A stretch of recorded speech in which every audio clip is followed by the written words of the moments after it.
Hey everyone, and welcome to this backstage with Anuradha Roy. Hello. Hi. Hi Hi, Siddharth. Anuradha. Am I audible? Yes, you are. Welcome to backstage and welcome to the Kitabi Karwan Podcast, Anuradha. How are you? Thank you. Fine. We are being flooded out here because it's pouring very hard. So if you're hearing a lot of noise, it's rain on our tin roof. Yeah, we figured we had that conversation in the afternoon. There's, it's nothing can to be done about it. Is there a lot of noise at your end from, or Not can really, you not hear really. me? You're perfectly audible. We can Okay, completely that's hear you. There's great a, then. a Yeah. slight disturbance in the background, but it's nothing that's stopping the audio. In fact, I was going Okay. to apologize because somehow my neighbors are redoing their home and there's some hammering sound in the background that might pop up. I apologize for that, but I it somehow stopped. I think it fates in our favor today. But Okay. Okay. I'm so I'm supremely excited for this episode because Anuradha, I've been reading your work for a while and I've been supremely fascinated by it. If tried to get you as a guest earlier on when you were working on this book, Yes. and somehow it worked out that we are doing this conversation now. So, without the very first question that I was going to ask you, which I realize is kind of doesn't really fit the situation now, but I would still ask you the question anyway, is Mm-hmm. a customary question I ask all authors when they come to my podcast. Is that, in today's day and age, most authors do enjoy a more public persona than they did, like, say, 20 years ago, right? There's a little Yeah. less mystery. Their profiles out there. You know a lot about them. There are a lot more interviews, but still they have this side to them which is somewhat hidden away from the rest of the world, their fans and everyone else. But in your case it's slightly more unique because I think you're one of those authors whose mysto- mysterious persona still is retained to an extent. But I'd still want to ask you the question, would you like to tell us a bit about yourself that we won't find about through your blog or maybe a quick Google, something that's maybe the rest of the world doesn't know yet about you? There seems to be so little that the world doesn't know anymore. So I don't really know what it is that you would not know, because people on and off pop up and say, I've written something or said something that I don't remember at all as having written or said. The problem is compounded by the fact that my name is a very common one. I have several namesakes. Right. So, in fact, the other day, one of the authors at Permanent Black, whom we run this publishing house here, Right. my husband Rukun Advani and I. Mm. But anyway, one of our authors started asking me about a book I had written on Marxism. And I started to think this is very strange because I've never written any such book. Hmm. And what is he thinking about? And then I realized it's a namesake who teaches at Jadavpur University. And Oh. so one of the things perhaps nobody knows is that a couple of years ago, the Hay Festival in Spain, the Hay Festival happens in other places as well.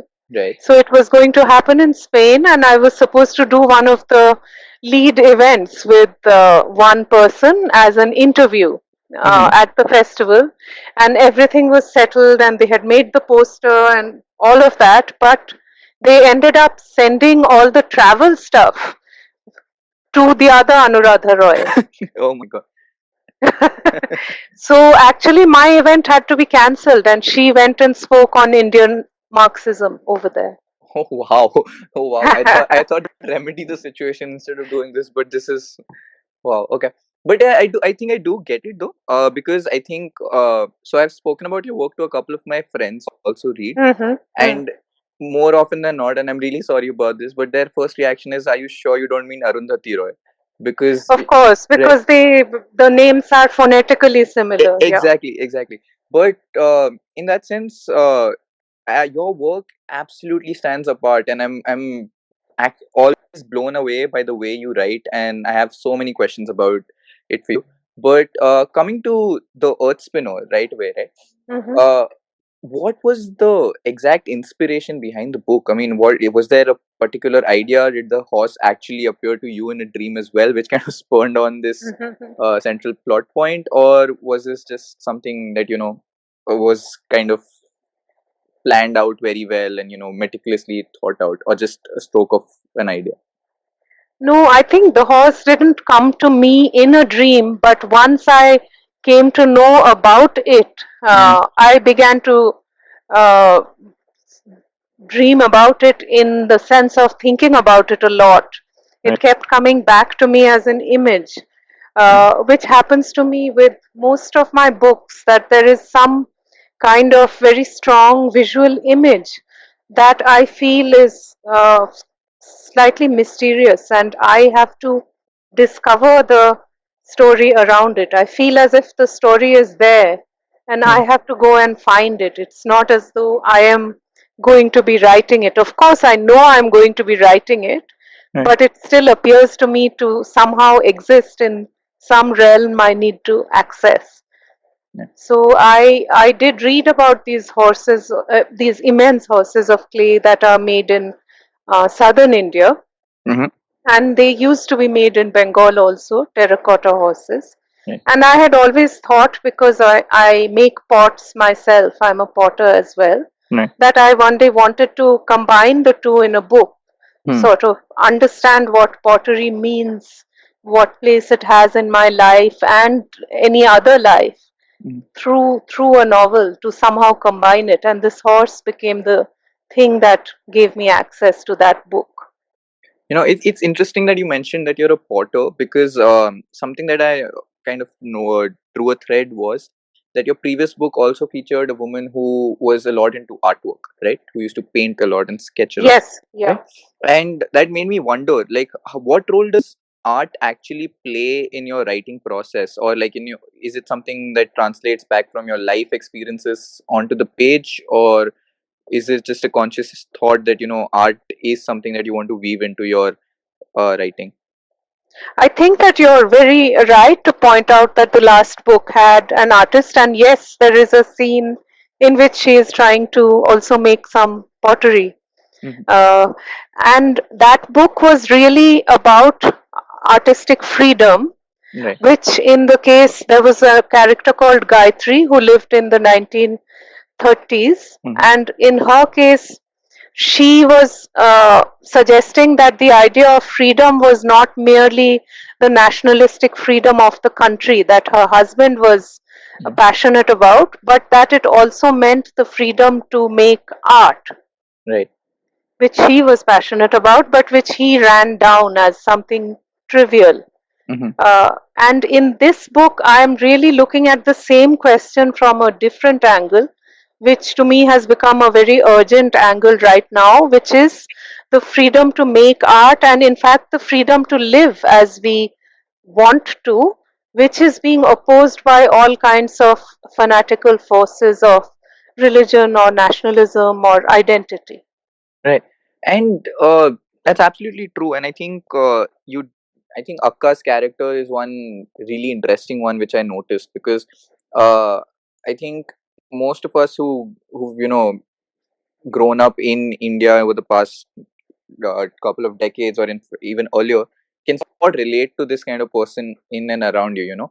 Someone who has this ability to influence people around you to the extent that it's just slight comments kind of lighting the fire to ignite passions.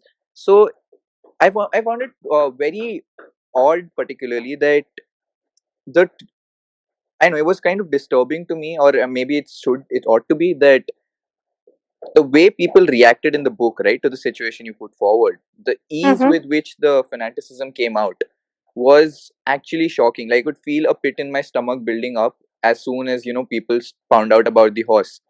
Yeah. And it's just a sad reflection of how things are, because the first thought in my head is, yeah, I could imagine this happening even today, right? Even though the Mm-hmm. book's set like quite a few years Yeah.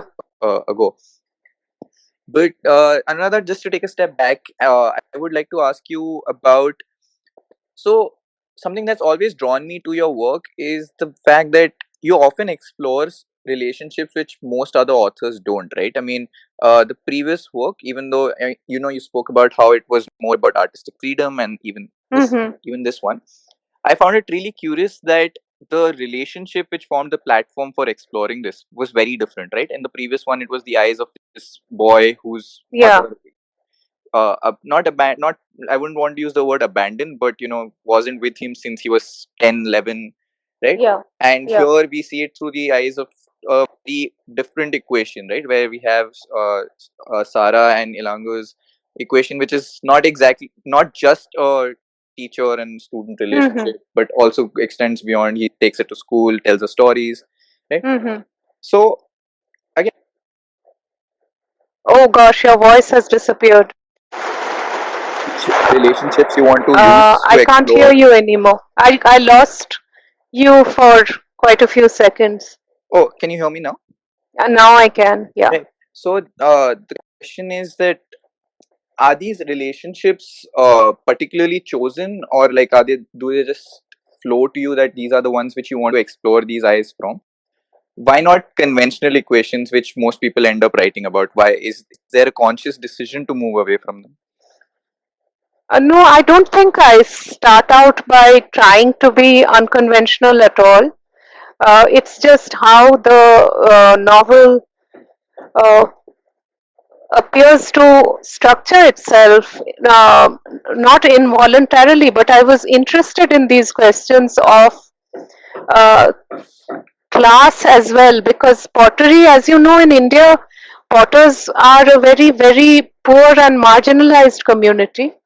They are uh, a backward caste, and they live often a very hand to mouth existence. But because I make pots and I make it a point to meet potters wherever I go, and from a wide range of places, not just studio potters. I've encountered many who have made this transition from being very poor community potters to being recognized as the artists that they are. So I was interested in Ilango being this kind of a figure, and I was also interested in what he would be handing down as a legacy to someone like Sarah, who is from a different background and who would be living a very different kind of life. So that's what caused me to make theirs the central relationship.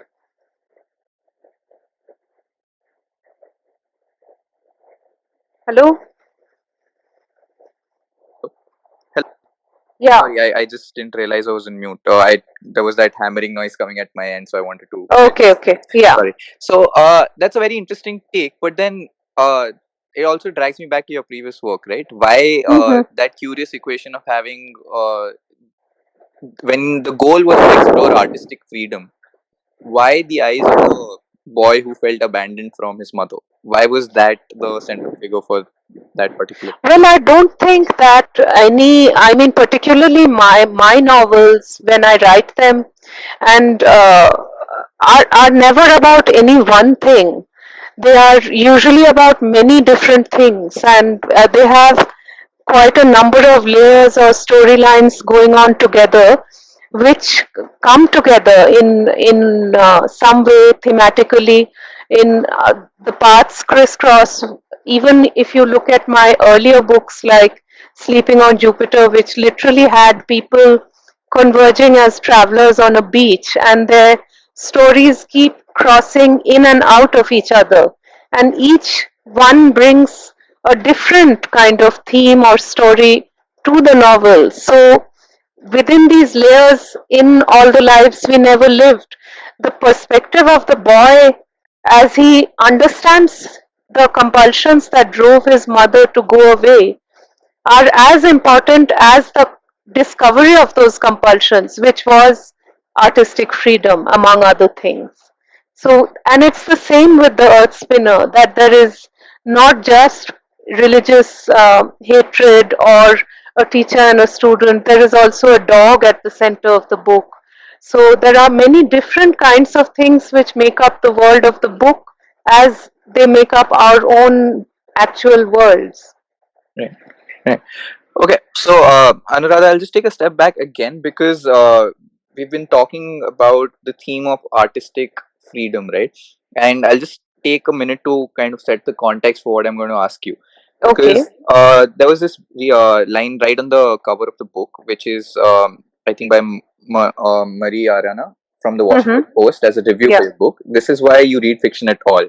And Mm-hmm. as much as I agree with her, it actually set me thinking because your work is often classified as what what is termed to be as, if for a lack of a better word, good literature, right? Mm-hmm.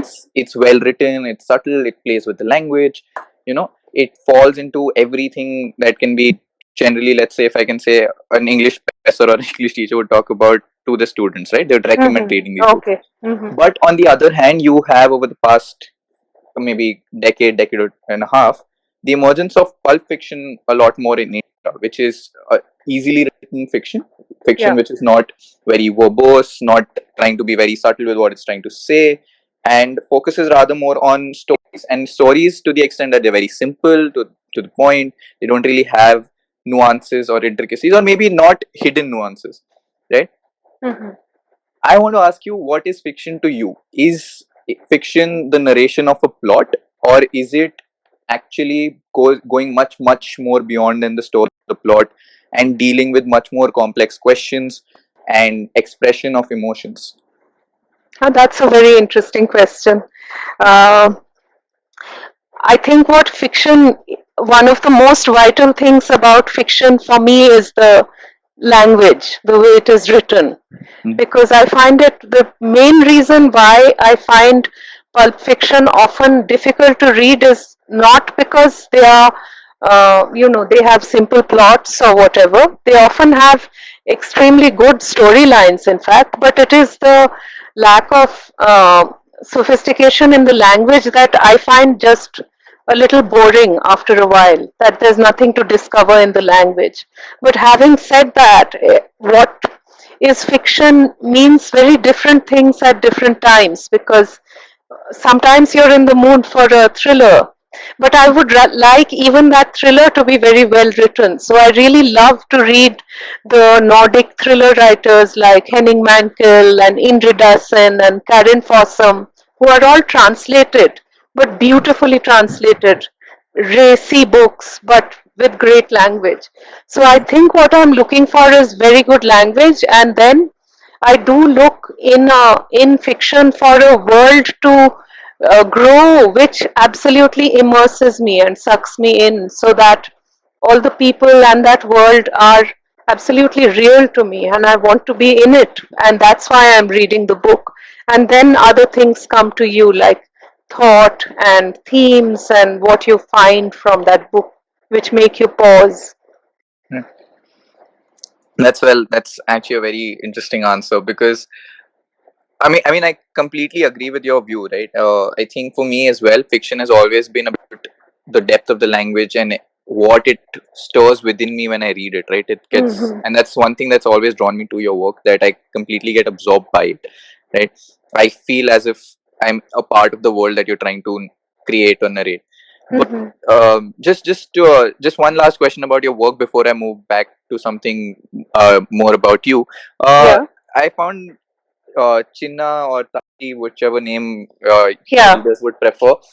They would dispute which one they want to call him. As a very interesting part of the narrative and a very Yeah. interesting character. And I personally, and no spoilers, I guess, for the book as such.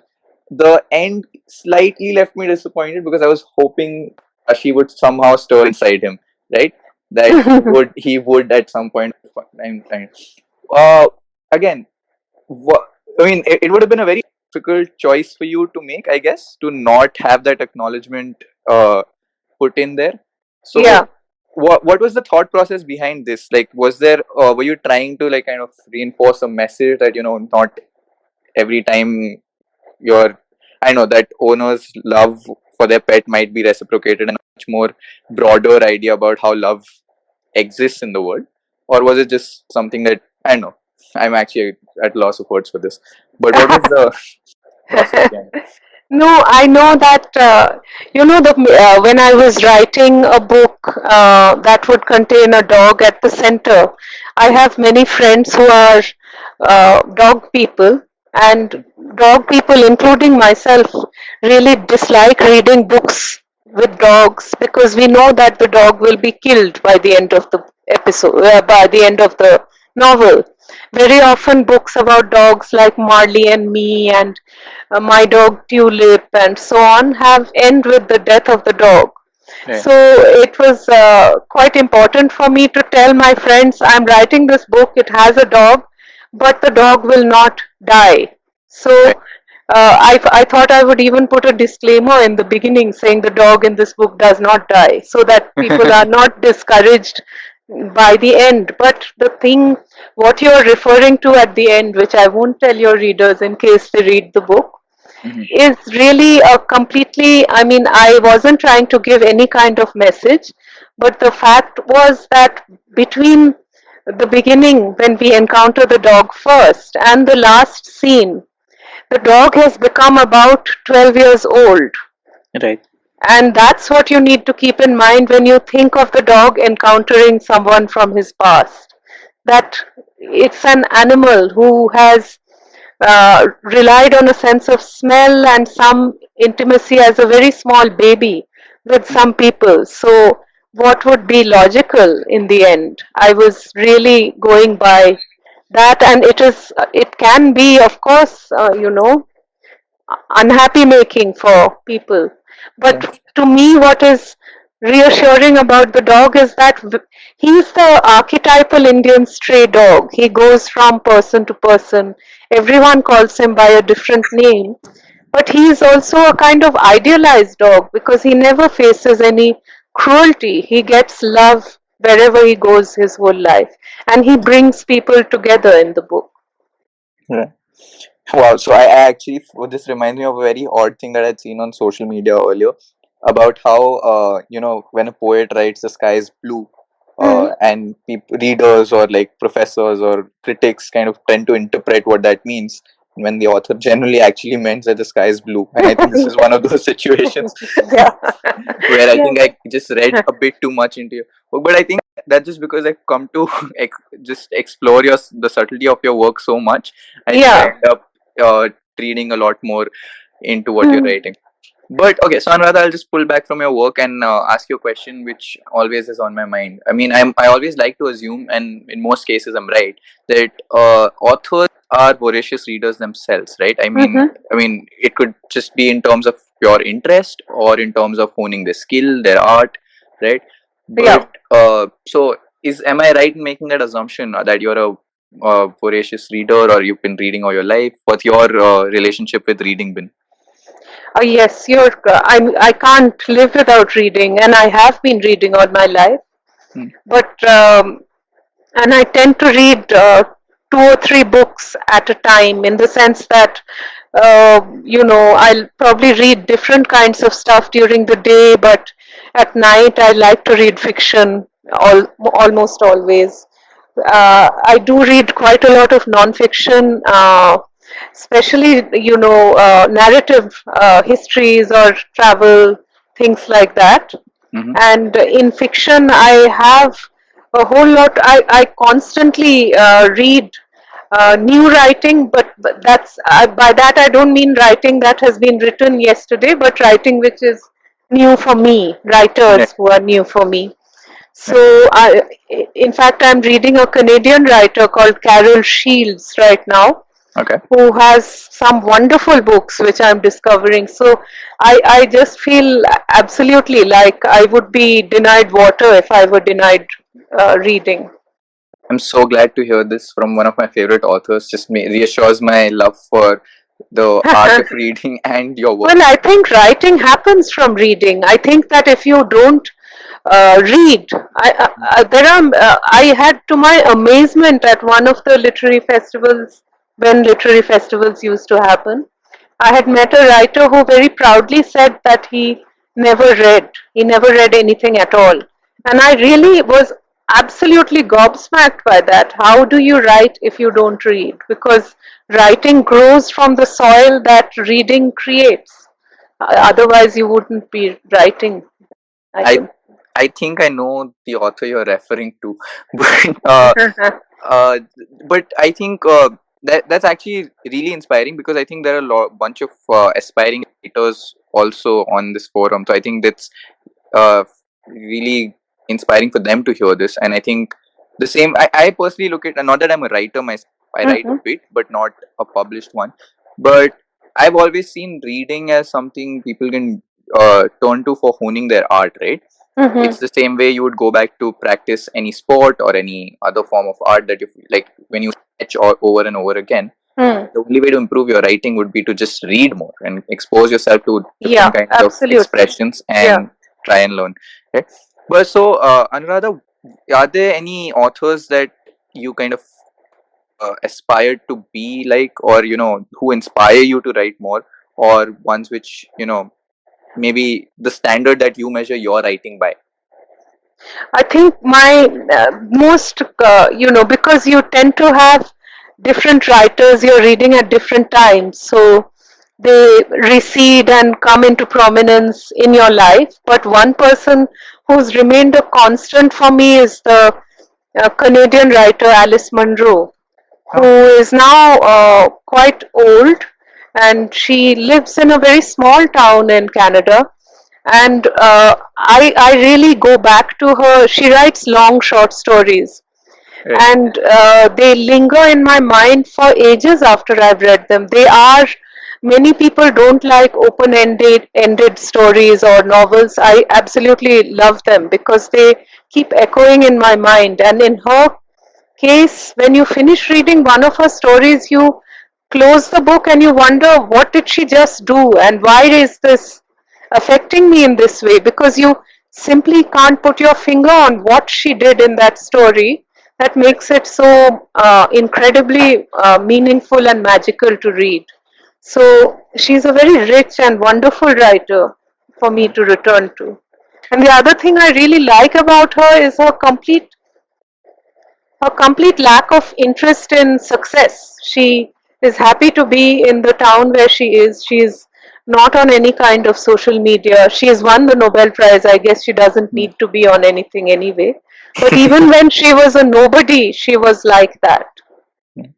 Well, Anuradha, I don't know if you'll take this as a compliment or not, but I think you sound almost like her. Right, you're not on social Okay. media, and not, I'm not even just talking about the way she lives or how the rest of Mm-hmm. the stuff you describe, but the way you described how her work made you feel. Yeah, yeah. Because I think, okay, so I think I talk about this a lot, but your previous work was the one which I read the first. Mm-hmm. Yeah. And so I have a very good equation with my mother, and surprisingly the book made me cry. It made me feel all kinds of Mm-hmm. emotions that boy was experiencing. And when I was done with the book, I actually Yeah. paused and to actually to recoup and think about this, because I realized this is not something from my real life. These aren't emotions that I've experienced, but Yeah. somehow this magical author has made me experience emotions through this one character, which are Mm-hmm. completely antithetical to what I've experienced in life. Yeah. And that Oh, okay. is that's Mm. just like I don't know, the greatest compliment I could probably pass on to you. Thank um you so much. Yeah, I'm glad it meant so much to you. Oh, it does. So, in fact, it's one of those books which I keep recommending to people, because it's like I think the review on your current hardcover is the best one you could possibly have. This is Mm-hmm. why you read fiction at all. Yeah, Okay. okay. Thank you. That Uh, was written about my first book, though. And so when that review came out, someone told me I should print it on a t-shirt and wear it all the time because it was my first book and I was absolutely amazed to get that kind of a review. Well, that's about the best I've ever had. So I do need to print it on a t-shirt, I guess. yes, I completely agree with that idea. That'll be the most amazing T-shirt to have. Okay, so Anuradha, what I'm going to do now is going to open the floor up for questions Yeah. to the audience so that they can ask you anything.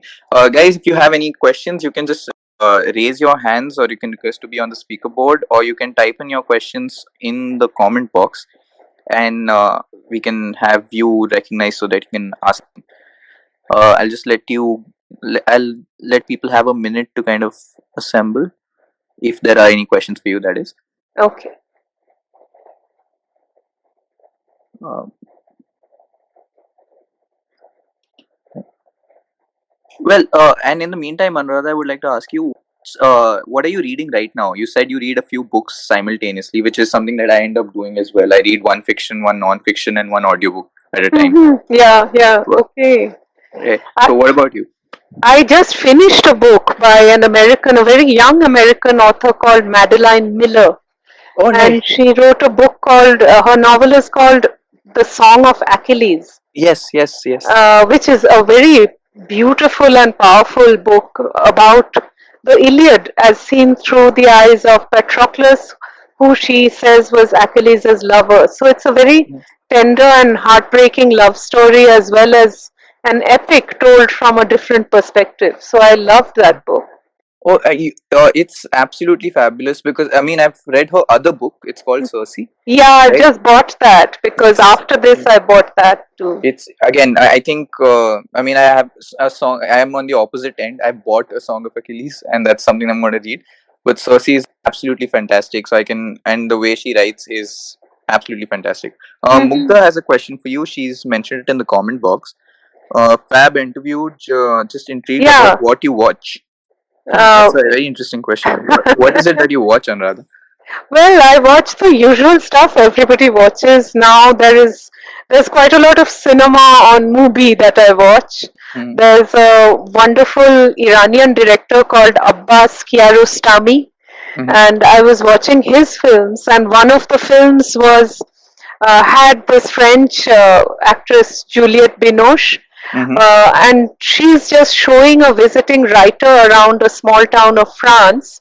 And Right. the film is absolutely mysterious and intriguing because when it starts out, they are strangers, and by the time the film ends, you wonder if they were actually husband and wife who had got estranged and met again Wow. during the book event. So that was wonderful. And then just finished watching Chestnut Man, which Mhm. everybody has watched on Netflix, Right. which is a Nordic crime thriller, very gruesome. So I do watch a different whole lot of stuff. Right. That's quite interesting. I think we have Sushant who wants to ask you a question in person. I'll just put him on the speaker board. Okay.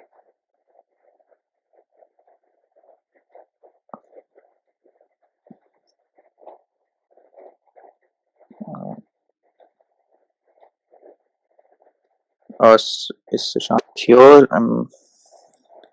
I think there seems to be a slight lag. I have accepted his request. He should be on the board.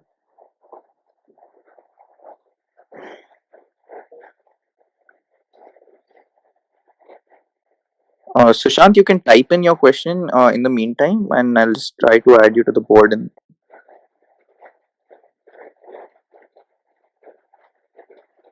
uh, I think we seem to have lost the connection with Okay. him or something. I'm not too sure.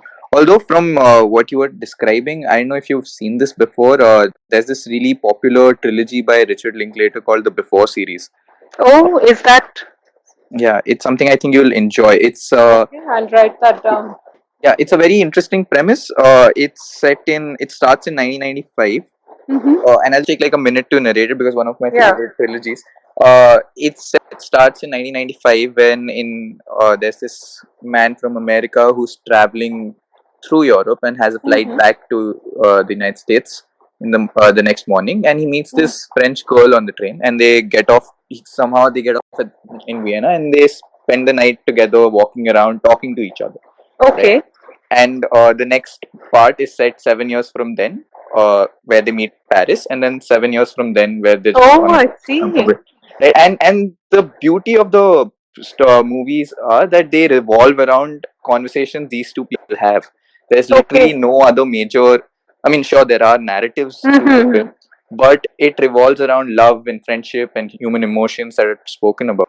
Oh, it sounds Yeah, wonderful. Yes, and and it's I something that I really found. love books where nothing happens. Yeah, yeah, But I didn't know exactly. you could do that on screen as well. It's exactly, and I do the same too. And this actually blew my mind. Where for almost an hour and a half, you're just watching two people talk to each other and walk Mm. around town talking about everything in the world. And the something that I learned later on in life was this is based on a true incident that happened with the director. Oh. Richard Linklater met a woman in Philadelphia in Okay. 1989 at some toy store, and he ended up talking to her all night. And the tragedy was that so he never met her again. And years later, like maybe like 10 years after the first movie came out, he found out that she'd passed away in a motorcycle accident a few months before the first movie released. So she Oh my never actually goodness. got to Okay. see this on screen in her life. Yeah, It was, yeah. yeah, which is a sad fact. Yeah. But it made the entire trilogy a lot more interesting, I guess. I'm pretty Okay. sure you'll enjoy it. Okay, I will look out for it. Absolutely. Yeah. But thank you so much, Anuradha, for this. This was an absolutely lovely conversation, and I'm literally shaking right now because I got to talk to one of my Oh, thank favorite you. authors. That's And wonderful. Thank you so much for having me. I, I, I hope you had a good time here. I did. It was a great, and now I have something to watch as well. So that's good. Yeah, perfect. Thank you. Thanks a lot. Thank you so much, Anuradha. Okay. Bye. Bye.